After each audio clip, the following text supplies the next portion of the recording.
दोस्तों स्टडी 91 के YouTube channel में आप सभी का बहुत बहुत स्वागत है। और आज दोस्तों 5 अक्टूबर के मोस्ट इंपॉर्टेंट करंट अफेयर्स के ऊपर हम लोग बातचीत करने चल रहे हैं। देखिए आज के जो भी इंपॉर्टेंट क्वेश्चन हैं वो सभी क्वेश्चन मैं आज आपके सामने लेकर आया हूं। याद रखें दोस्तों, इस क्वेश्चन का आप PDF भी डाउनलोड कर सकते हैं, नीचे डिस्क्रिप्शन में लिंक दिया गया है। जो लोग पहले से वेबसाइट से जुड़े हुए हैं वो तो आराम से डाउनलोड कर लेंगे, या फिर जो एप्लीकेशन प्रोग्राम से जुड़े हुए हैं उनकी भी डाउनलोडिंग बड़े आराम से हो जाएगी। ठीक है, तो बाकी के लोग भी नीचे जाकर के डिस्क्रिप्शन में देख लें और वहां से PDF को डाउनलोड कर सकते हैं।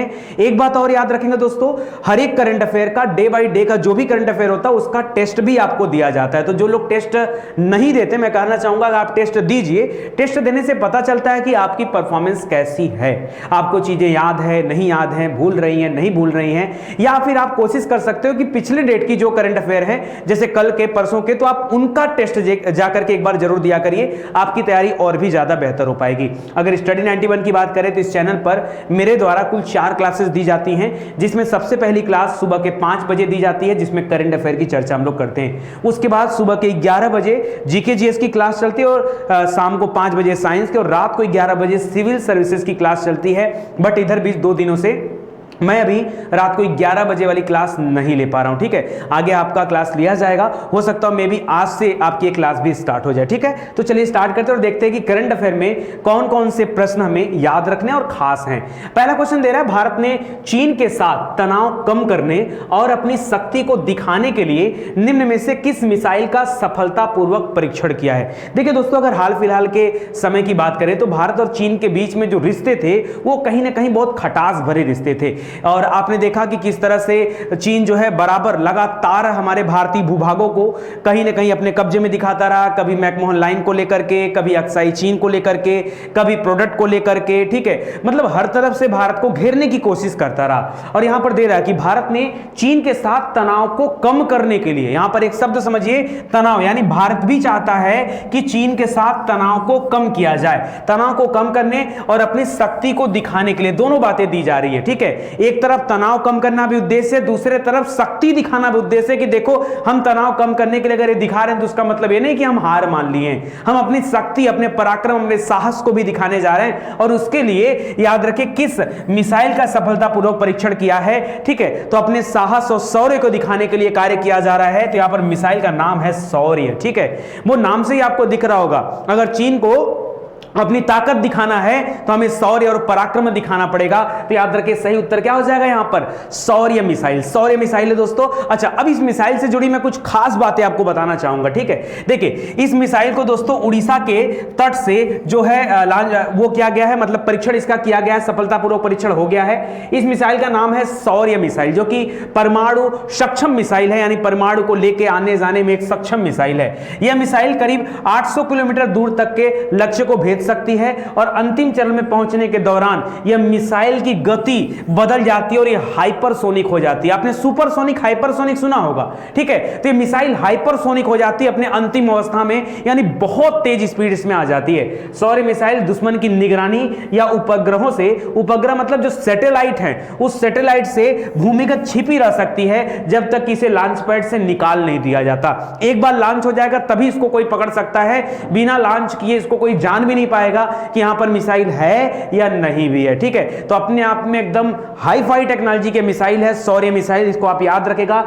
ठीक है, और इंपॉर्टेंट है। चलिए आगे बढ़ते हैं। दूसरा प्रश्न है आपके सामने कि गांधी जयंती के अवसर पर 2 अक्टूबर को गांधी जयंती थी, जिसको अंतरराष्ट्रीय अहिंसा दिवस के रूप में मनाया जाता है।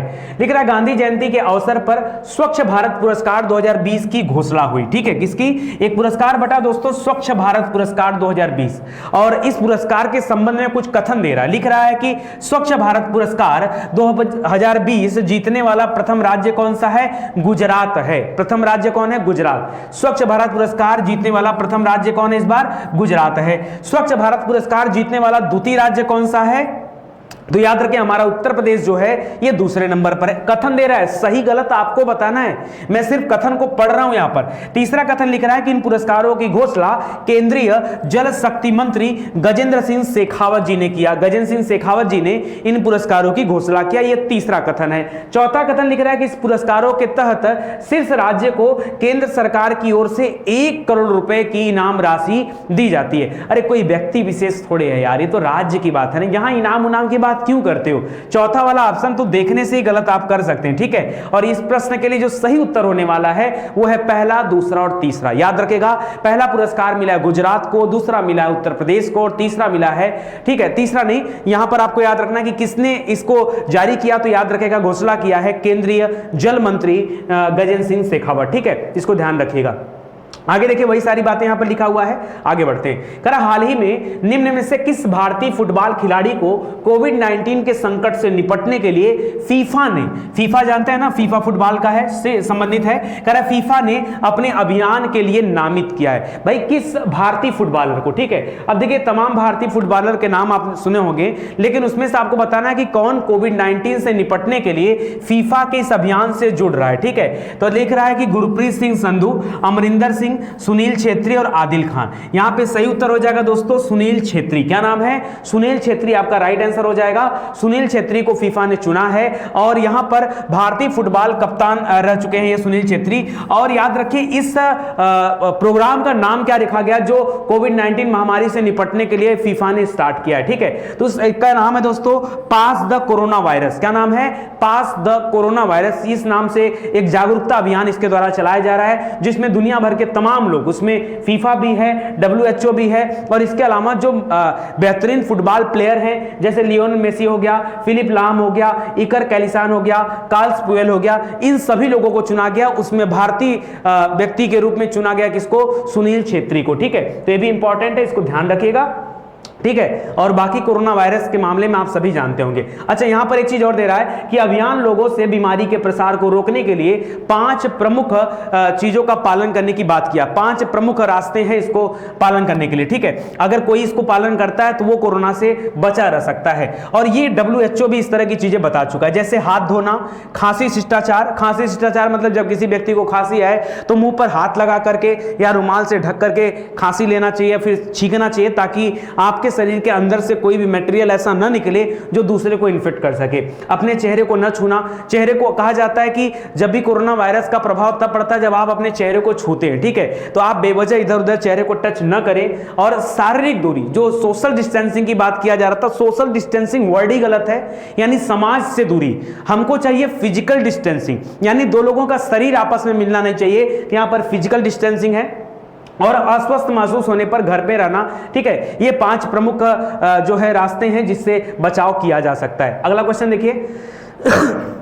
हाल ही में अमेरिका के राष्ट्रपति ट्रंप द्वारा लगाए गए किस वीजा पर अमेरिकी अदालत ने रोक लगा दिया है? अभी दोस्तों आपने सुना होगा, अमेरिकी राष्ट्रपति डोनाल्ड ट्रंप भी कोरोना पॉजिटिव हो गए, ठीक है। और पॉजिटिव होने के बाद दोस्तों उनकी बहुत सारी एक्टिविटीज देखी गई, और जिसमें दोस्तों मैं आपको एक स्पेशल वीडियो भी उस पर काम कर रहा हूं, उस वीडियो को लाने वाला हूं, ठीक है। वो वीडियो आज ही में भी दे दी जाए आपको, ठीक है।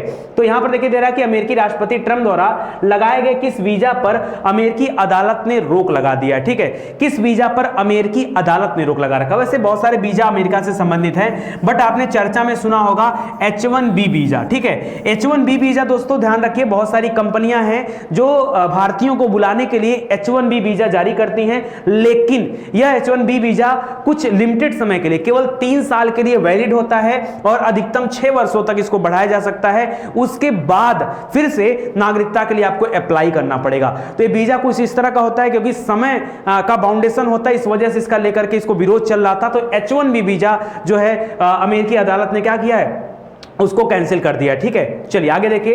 पुरी के जगन्नाथ मंदिर, जगन्नाथ मंदिर 4 धामों में से एक माना जाता है। पुरी उड़ीसा में पड़ता है और पुरी में जगन्नाथ मंदिर है। लिख रहा है पुरी के जगन्नाथ मंदिर में मनाए जाने वाले नागार्जुन वेसा उत्सव, ठीक है दोस्तों। यह इसलिए भी इंपॉर्टेंट है क्योंकि यह उत्सव बहुत दिनों बाद मनाया जा रहा है। कुल मिला के दोस्तों 26 साल हो गए इस उत्सव को मनाए हुए। अब इसके पहले दोस्तों पहली बार इसको 1994 में मनाया गया था, ठीक है। और 26 साल बाद जाकर के नवंबर 2020 में, ठीक है, इसी नवंबर में 27-28 नवंबर के आसपास की डेट है जब इसको मनाया जाएगा, ठीक है। और इस उत्सव का नाम याद रखेगा दोस्तों, नागार्जुन वेसा उत्सव, ठीक है। ये इंपॉर्टेंट है, यहां दिया गया दोस्तों दोनों कथन क्या हो जाएगा, आपका सत्य हो जाएगा। तो दोनों सत्य कथन है।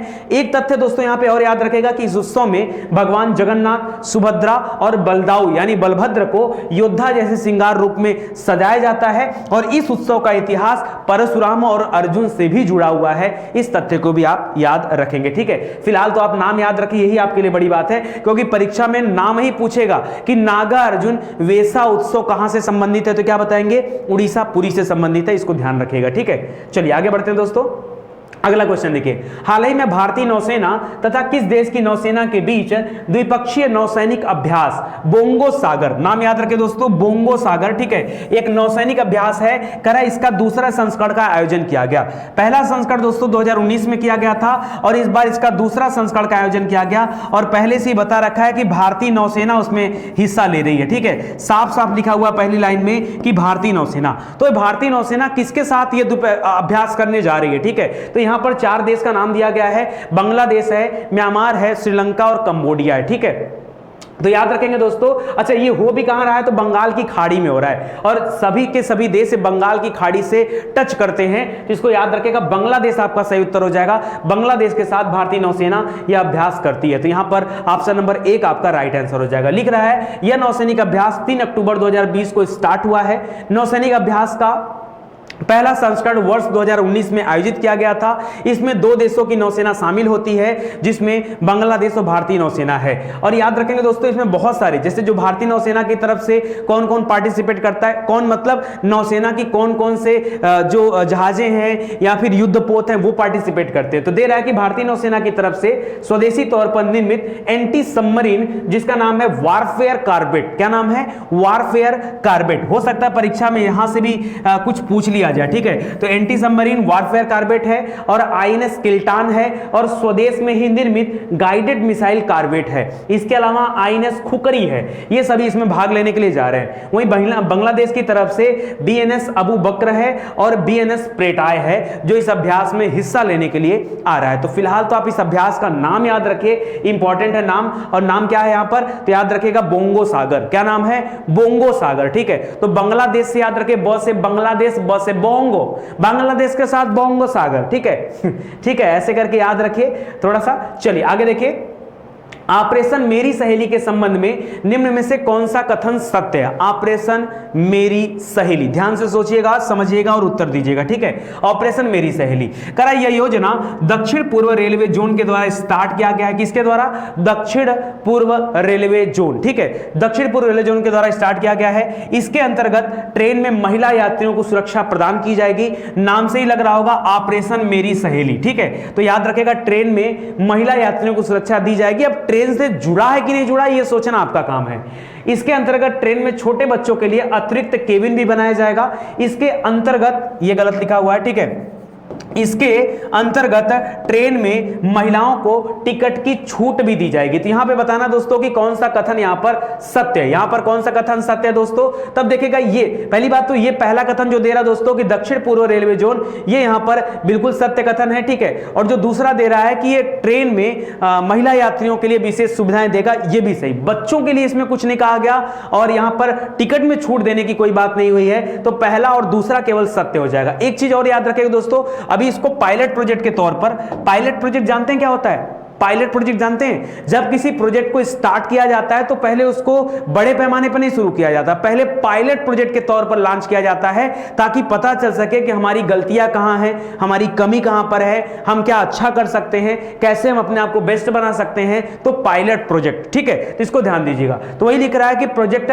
ऑपरेशन माई सहेली या मेरी सहेली का पायलट संस्करण ये सितंबर 2020 में लॉन्च किया गया था और 3 ट्रेनों से स्टार्ट किया गया था, ठीक है, जिसमें हावड़ा यशवंतपुर दुरंतो स्पेशल है, हावड़ा अहमदाबाद स्पेशल है, हावड़ा मुंबई स्पेशल है, ठीक है। और इस ऑपरेशन मेरी सहेली को निर्भया फंड के ढांचे के तहत निष्पादित किया जा रहा है और उसके द्वारा अच्छा, रेलवे बोर्ड के द्वारा यहां पर जो पैसे देने की बात की जा रही है, ऐसा कुछ नहीं है, वो उसके द्वारा कोई भी फंड वहन नहीं किया जाएगा। जो भी फंड आएगा वो निर्भया फंड से है, ठीक है, क्योंकि उनकी सुरक्षा, महिलाओं की सुरक्षा के लिए निर्भया फंड बनाया गया है, उसी से सारा कुछ चल रहा है। हाल ही में भारत सरकार द्वारा 2025 तक देश में स्वास्थ्य देखभाल खर्च को अपनी जीडीपी के कितने प्रतिशत तक बढ़ाने का फैसला किया गया है? कितने प्रतिशत? वैसे जनरली इसको बढ़ाया नहीं जाता है, लेकिन हां, अगर सरकार को जरूरत महसूस हो और वैसे भी कोविड-19 का इशू चल रहा है, तो ऐसे में सरकार को लगा तो सरकार यह जीडीपी के 2.5% तक बढ़ाने का फैसला लिया गया है देश में स्वास्थ्य देखभाल की खर्च।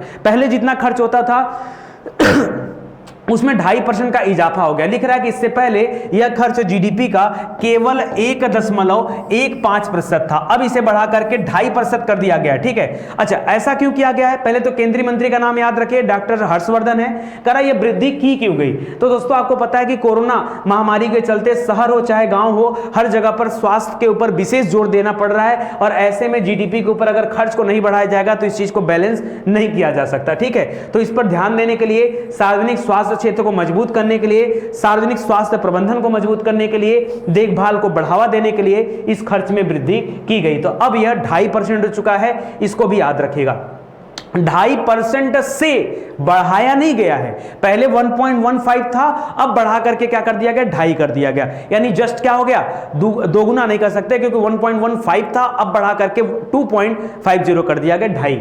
हाल ही में श्रम एवं रोजगार मंत्रालय के सचिव के रूप में किसे नियुक्त किया गया है? तो ये आपको बताना है। 4 लोगों का नाम दे रहा है, जगदीश भंडारी, अनिल कुमार खांची, डॉक्टर अपूर्व चंद्रा और वेंकटेश मालविया। तो याद रखिए, श्रम एवं रोजगार मंत्रालय के सचिव के रूप में डॉक्टर अपूर्व चंद्रा, जो कि महाराष्ट्र कैडर से बिलोंग करते हैं, उनको चुना गया है। डॉक्टर अपूर्व चंद्रा को 1988 बैच के ये आईएएस ऑफिसर थे। इसके पहले इनकी पोस्टिंग रक्षा मंत्रालय में विशेष महानिदेशक के तौर पर थी, और ये पहले पेट्रोलियम और प्राकृतिक गैस मंत्रालय में भी अपनी सेवाएं दे चुके हैं। तो इस तरह के प्रश्न भी अपॉइंटमेंट से पूछे जाते हैं, इनको आप लोग ध्यान रखिएगा।